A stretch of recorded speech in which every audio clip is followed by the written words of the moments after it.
মাপতে হলে নকশা সম্পর্কে জানতে হয়। নকশাটা কোন কোন স্কেলে বাঁধা আছে সেটা বুঝতে হবে। নকশার উপরে থাকে সেই স্কেলটি কত স্কেলে বাঁধা হয়েছে সেখানে লেখা থাকে। স্কেল ছোট বড় সব রকম হয়। বেশিরভাগ ক্ষেত্রে স্কেল হয় 16 ইঞ্চ সমান 1 মাইল, এবং এর থেকে বড় হয় 32 ইঞ্চ সমান 1 মাইলও হয়, 64 ইঞ্চেও 1 মাইল হয়, 128 ইঞ্চেও 1 মাইল হয়। এর থেকে ছোটও হয়, 8 ইঞ্চেও 1 মাইল হবে, আর 4 ইঞ্চেও 1 মাইল হবে। কখনো ঘরগুলোকে বড় করা হয়, কখনো আবার ছোট করা হয়। এই হিসেবে জমির নকশাটাকে আগে দেখতে হবে। জমির উপরেই লেখা থাকে মৌজা স্কেলে যে কত নম্বর স্কেলে জমি নকশাটা বাঁধা হয়েছে, সেই মোতাবেক জমিটা মাপটা করতে হয়। ধরুন স্কেলগুলি আছে, স্কেল অনেকগুলি স্কেল থাকলেও সবগুলোর মাপ বুঝতে পারলে সবগুলোতে একই মাপ আসবে। ধরুন এটা ডায়াগোনাল স্কেল, এটা আমি ডায়াগোনাল, তো এটা ফুট স্কেল, এটা গুনিয়া স্কেল, এটা ছোট্ট গুনিয়া 2 ইঞ্চের স্কেল, এটা ডিভাইডার। এইগুলোকে দিয়েই মাপটা নকশা থেকে তুলতে হয়, তারপর মাপ করা হয়। সেটা জমিটা কতটা কীভাবে হয় সেটা বোঝা যায়। যেমন 16 ইঞ্চ সমান হয় 80 চড়ি বা 1600 মিটার হয়। আবার বেশিরভাগ নকশা তৈরি হয়েছে এই 16 ইঞ্চ সমান 1 মাইল স্কেলে। তো বড়ো স্কেলে যেসব নকশা ঘন বসতিপূর্ণ ছোট ছোট জমি যেখানে হয় সেই সব এলাকায় বড়ো স্কেল করতে হয়, তাতে জমিগুলোকে বড় সাইজ হয়। ছোট প্লটকে নকশায় বড় করা হয়, এবং আবার কোথাও বড় জিনিসকেও ছোটও করা হয়। তো যেসব জায়গা অনুপাতে ছোট বড় করা হয়, দেশ বা রাজ্যের নকশা যখন হয় বা ম্যাপ তৈরি হয়, তখন অনেক ছোট করে মাপটা নেওয়া হয়। যেমন 1 সেন্টিমিটার সমান 4 কিলোমিটার হয়, কোথাও 5 কিলোমিটার হয়, কোথাও আরও বেশিও হয়। যেখানে যেরকম যারা নকশা তৈরি করেন তাদের ইচ্ছা অনুসারে তারা তৈরি করেন। মাপটাকে যেমন বজায় থাকে, মাপটা নিয়ে লোক বুঝতে পারে, জায়গাটা সঠিকত্ব যেমন নির্ণয় হয়। তো আমি দর্শক বন্ধুকে জানাতে চাই নকশা থেকে কিভাবে জমি জরিপ করা হয়। এই দেখুন নকশা, এখান থেকে গুনিয়া দিয়েই মাপ তুলে হিসাব করা হয়। ছোট গুনিয়া স্কেলে 2 ইঞ্চ সমান 2 ইঞ্চি হয়, আবার 6 ইঞ্চেরও হয়। 6 ইঞ্চি ফুট স্কেল এবং 6 ইঞ্চির গুনিয়াও পাওয়া যায়। তো গুনিয়া স্কেলে 2 ইঞ্চির দুদিকে ছোট ছোট ঘর কাটা থাকে। একদিকে 1 চেন বা 100 লিঙ্ক বড় ঘর থাকে, তাকে আবার ছোট ছোট 5টি ভাগে বিভক্ত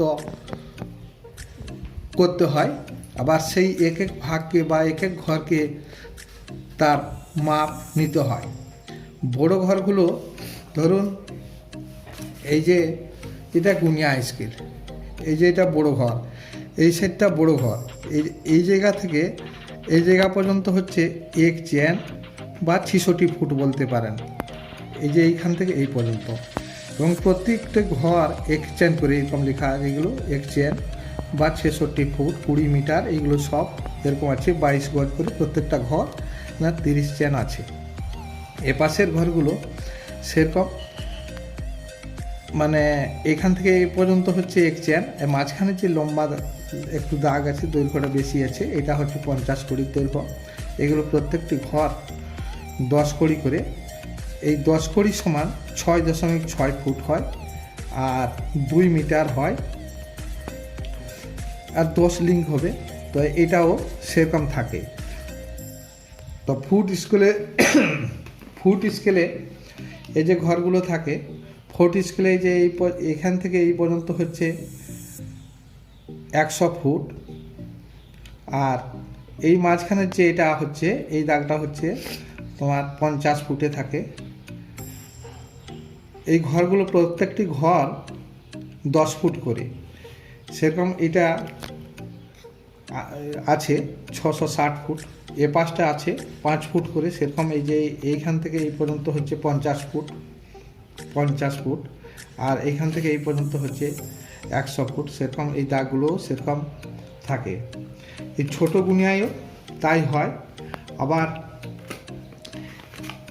যদি আমরা করতে চাই ডায়াগোনাল স্কেল, এটা হলো পিতলের ডায়াগোনাল, এখান থেকে সমকোণে মাপটা তুলতে হয়। ধরুন মাপটা তোলা হলো,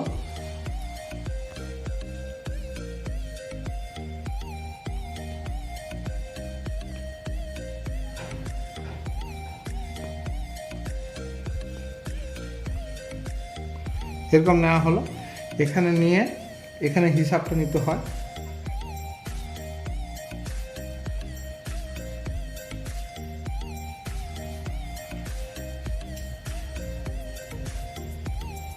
এই ধরো এখানে 220 হচ্ছে, এখানেও সেরকম নেওয়া হয়।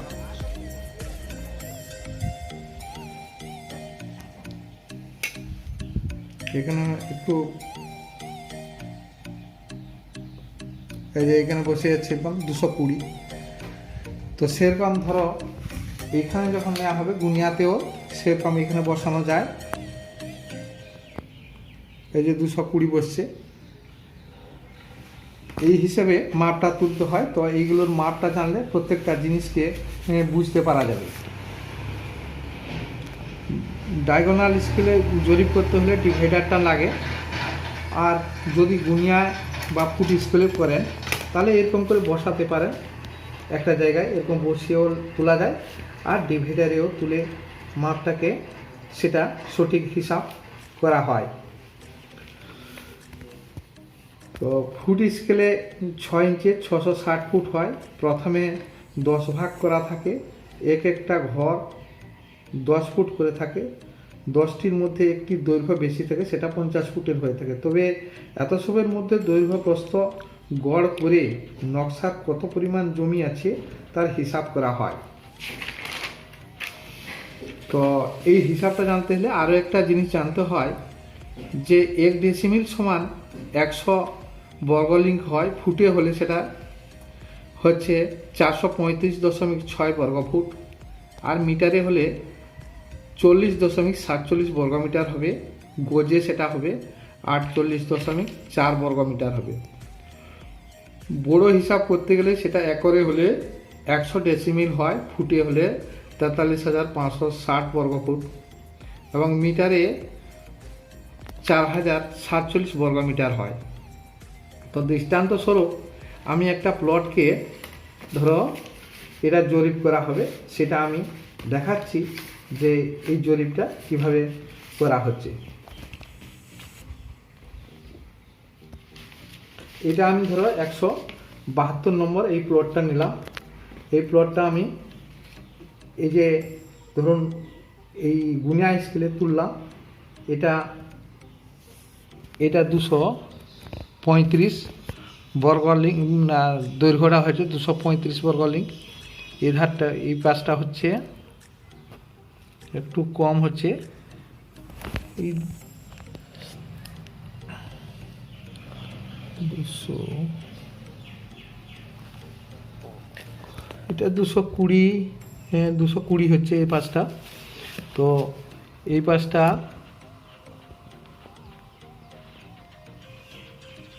এটাও 220-25 হচ্ছে, 205।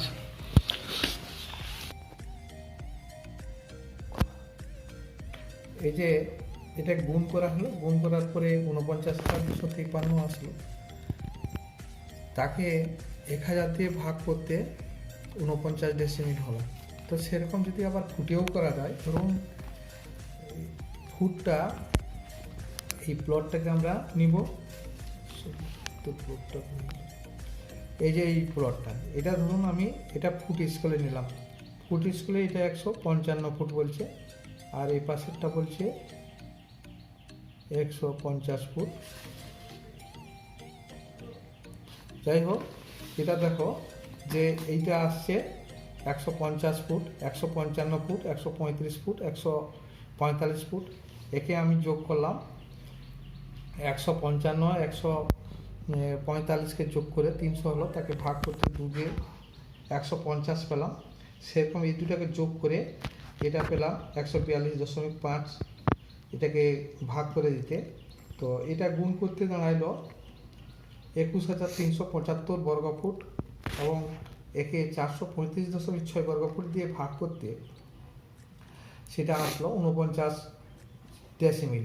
অতএব দুইটাই মানে হিসাবটা যদি জানা যায়, যে কোনো স্কেলে হলে সেই একই হিসাব আসবে, হিসাবটা আসলে ঠিক করে শিখতে হয়।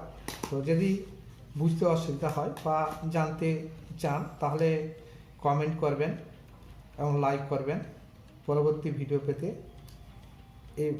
এই বলে আজকে আমি এই হিসাব বা আজকে নকশা সম্পর্কে, আমার নকশার জরিপ সম্পর্কে বলা এখানে সমাপ্ত করলাম।